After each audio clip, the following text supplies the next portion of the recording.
Nasa 1,000 kababaihan ang inaasang dadalo sa Digong's Day for Women. Kasabay pa rin ang pagunita sa Women's Month. Samantala nagpabot naman ng pagkikiramay ang Malacanang sa pamilya ni yumaong dating Senador Leticia Ramos Shahani. May report si Sweden Velado. Kasabay ng paggunita sa Women's Month, kasalukuyang inoorganisa ng Kagawaran ng Hustisya katuwang ang Presidential Communications Office o PCO ang Digong's Day for Women na gaganapin sa huling araw ng Marso.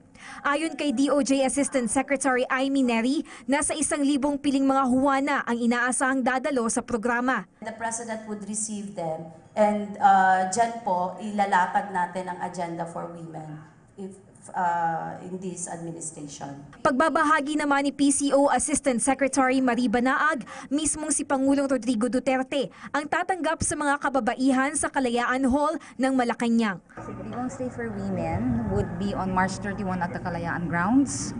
And this would be may mga medical, dental, and legal services, and yung mga disabled persons with disabilities, ano yung mga programs ng gobyerno para sa kanila, they will all be there to cater to them. Dati ng programa ni Pangulong Duterte ang Digong's Day for Women sa lungsod ng Davao noong siya ay alkalde pa nito, na ngayon ay nais niyang ihatid sa mas marami pang mga Pinay mula sa iba't ibang lugar sa bansa. Samantala, nagpaabot naman ng mensahe ng pakikiramay ang Palasyo ng Malacanang sa mga pamilya at malalapit na kaibigan ni yumaong dating Senador Leticia Ramos Shahani. Siya ang kauna-unahang babaeng Senate President pro tempore na kilala ring aktibong taga-suporta ng programang isinusulong ang karapatan ng mga kababaihan. Si Shahani ang principal author ng Republic Act 8353 na mas kilala bilang anti-rape law, at siya rin ang nasa likod ng matagumpay na pagsulong sa Republic Act 6725 na tinawag na Shahani Law.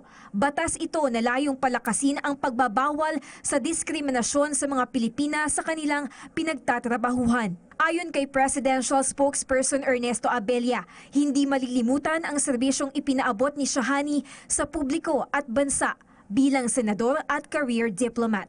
Para sa PTV News, Sweden Velado.